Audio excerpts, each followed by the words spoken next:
इस जंगल के सभी जेब्रा खेल रहे थे और खुशी खुशी रहा करते थे, क्योंकि बाकी खतरनाक जानवरों से बचने के लिए उन्होंने अपने चारों तरफ कांटों की दीवार बना रखी थी। इसलिए वहाँ के सभी जेब्रा हंसी खुशी रहा करते थे। लेकिन वहाँ की सरदार की पत्नी एक बच्चे को जन्म देती है, जिसके बाद वो झुंड के सभी जेब्राओं से देखने जाते हैं। और जब बच्चा सबके सामने आता है तो सब उसे देखकर चौंक जाते हैं, क्योंकि उसके आधे शरीर पर निशान रहता है और आधे शरीर पर नहीं, और ये सारे जेब्रा के लिए अपशगुन माना जाता है। और सभी जेब्रा अपने सरदार से कहते हैं कि आपका बेटा ही झुंड के लिए पनौती है, और ये भी कहते हैं कि इसकी वजह से हमारे पीने का पानी खत्म हो जाएगा और हमें बाहर जाना पड़ेगा। और ये सब सुनकर सरदार का बेटा काफी उदास हो जाता है और उसके माता पिता उसको समझाते हुए कहते हैं कि उनकी बातों पर ध्यान मत दो, ये बस अफवाह है। लेकिन समय बीतता है और अब कुंबा बड़ा हो गया है और वहाँ का पानी थोड़ा ही बचता है। एक दिन बाहर के कुछ जानवर कुंबा से पानी की भीख मांगते हैं। कुंबा वहाँ का थोड़ा सा रास्ता खोल देता है और बाहरी जानवर अंदर आने लगते हैं, जिसे देख सभी जेब्रा कुंबा पर बहुत ज्यादा गुस्सा हो जाते हैं और बाहरी जानवरों को फौरन वहाँ से निकालते हैं। लेकिन तभी एक टाइगर उन दोनों पर हमला कर देता है और उनके झुंड की ओर बढ़ता है।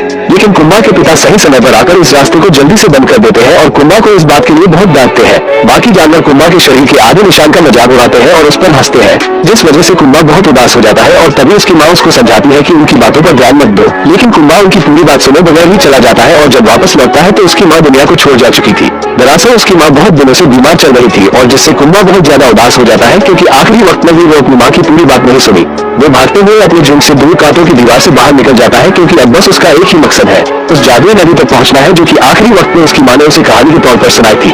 बाहर उसे एक जंगली कुत्ता मिलता है और कुंबा उस जंगली कुत्ते से जादुई नदी तक पहुंचने का रास्ता पूछता है। कुत्ता उसे अपना शिकार बनाने के लिए उससे कहता है कि मैं तुम्हें जादुई नदी तक पहुंचा सकता हूँ। वो दोनों जब आगे बढ़ते हैं तो उन्हें दो और जानवर मिलते हैं, एक शुतुर मुर्गा और एक मोटा हिरन। वो भी कुंबा की जादुई नदी की बात सुनकर उनके साथ सफर में निकल जाते हैं और वो जंगली कुत्ता उन्हें अपने झुंड के पास लेकर आता है ताकि वो उनका शिकार कर सके। लेकिन वो मजबूत हिरन बनकर उनका मुकाबला करती है और कुंबा को बचा लेती है। लेकिन कुंबा को इस बात से बहुत अफसोस होता है कि उसकी वजह से उन दोनों की जान खतरे में पड़ गई। कुंबा को उसकी मंजिल तक पहुंचाने के लिए वो दोनों भी सफर में निकल जाते हैं। तभी रास्ते में चलते वक्त उन्हें एक नदी मिलती है और कुंबा को लगता है कि ये वही जादुई नदी है जिसमें जाने से पूरे शरीर पर निशान आ जाएंगे। लेकिन उसमें जाने से उसका शरीर वैसा ही रहता है और वो समझ जाता है कि ये वो जादुई नदी नहीं है जिसकी उसे तलाश है।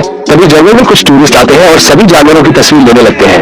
जब टूरिस्ट की नजर उस आधे निशान वाले जेब्रा पर पड़ती है तो सभी उसे देखकर हैरान हो जाते हैं और उसे जू में ले जाने के लिए पकड़ने की कोशिश करते हैं और उसके चारों तरफ गाड़ियां लगा देते हैं और सामने की जगह छोड़ देते हैं। कुंबा उसी जगह से निकलने के लिए काफी तेजी से आगे बढ़ता है, लेकिन उसके सामने एक पिंजरे वाली ट्रक लगा दी जाती है जिसमें वो आकर कैद हो जाता है।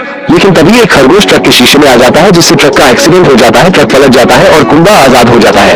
कुंबा उस खरगोश से जादुई नदी के बारे में पूछता है और खरगोश बताता है कि इसका जवाब तो बस ईगल ही दे सकता है, लेकिन उसके पास जाना मतलब खुद को उसके हवाले करना। और जब कुंबा और उसके दोनों दोस्त ईगल के इलाके में जैसे ही पहुंचते हैं तो वहाँ के सारे खरगोश उन्हें वापस लौटने के लिए कहते हैं और तभी उनके पास ईगल आ जाता है और कुंबा पर हमला कर देता है। कुंबा अपनी पूरी कहानी ईगल को बताता है कि मुझे जादुई नदी की तलाश है, जिसके बाद ईगल थोड़ा सोचता है और कुंबा को जादुई नदी का सही पता बता देता है और कहता है कि तुम्हें टाइगर के इलाके से होकर जाना पड़ेगा, जिसे सुनकर कुंबा थोड़ा सा डर जाता है, क्योंकि वो टाइगर कुंबा को ही ढूंढ रहा है। और वो तीनों उसी इलाके में पहुंच जाते हैं। कुंबा अपने दोस्तों से कहता है कि आगे का सफर मैं खुद तय करूंगा, क्योंकि कुंबा नहीं चाहता कि उसकी वजह से उसके दोस्त खतरे में पड़ जाए। और वो अकेला ही निकल जाता है, लेकिन उसी समय वो टाइगर भी आ जाता है और वो कुंबा को खाने के लिए इतना उतावला हो गया था कि बाकी जानवरों पर ध्यान ही नहीं दे रहा था। उसके दोस्त समझ जाते हैं कि कुंबा खतरे में है और वो टाइगर के पीछे जाते हैं और दूसरी तरफ कुंबा भूख, प्यास और थकान के कारण गिरकर बेहोश हो जाता है। फिर कुंबा उसी जानवर को देखता है जिसकी मदद उन्होंने पानी पिलाकर की थी। वो जानवर कुंबा को कुछ खाने के लिए देते हैं, जिससे कुंबा को थोड़ी सी ताकत मिले। और इधर कुंबा के पिता को भी पता चल जाता है कि उसका बेटा जादुई नदी तक जाने का सफर तय कर रहा है, जिसकी उसकी माँ से कहानियां सुनाया करती थी। और उसके पिता ये जानकर बहुत खुश होते हैं और अपने साथियों के साथ कुंबा के पीछे निकल जाते हैं। और ये बात पूरे जंगल में फैल गई कि एक ज़ेबरा जादुई नदी की तलाश में खतरों का सामना करते हुए आगे बढ़ रहा था।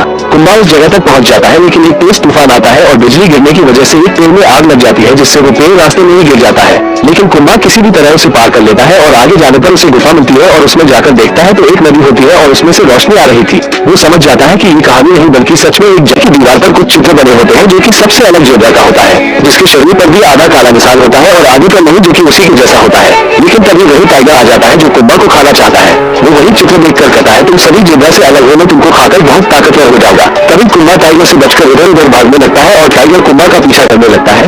टाइगर के तेजी से टकराने की वजह से उस गुफा का कुछ हिस्सा टूटकर गिरने लगता है, क्योंकि वो गुफा बहुत पुरानी हो चुकी थी। कुछ ही समय में वो पूरी गुफा टूटकर बिखर जाती है और सारा पानी नीचे की ओर गिर जाता है।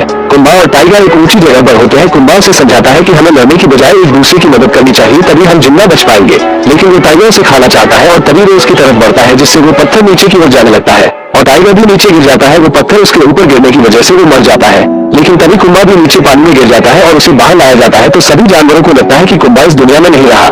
लेकिन बारिश होते ही कुंभा को होश आ जाता है और अब सभी जानवरों को ढेर सारा पानी मिल चुका है और उन्हें रहने के लिए एक नई जगह भी मिल चुकी थी। और अब वो खतरनाक टाइगर भी मर चुका है, जिससे अब किसी भी जानवर को डरने की जरूरत नहीं है। अब सभी को लगता है कि कुंभा हमारे लिए पनौती नहीं बल्कि एक मसीहा है और सभी जानवर हंसी खुशी रहने लगते हैं और इस मूवी की यहीं पर हैप्पी एंडिंग हो जाती है। दोस्तों, अगर यहाँ तक आ ही गए हो तो वीडियो को एक लाइक जरूर करें और भी ऐसी ही मूवी एक्सप्लेन वीडियो देखने के लिए चैनल को भी जरूर सब्सक्राइब करें। हम मिलेंगे आपको बहुत जल्द अगली ऐसी ही धमाकेदार वीडियो में, तब तक के लिए गुड बाय।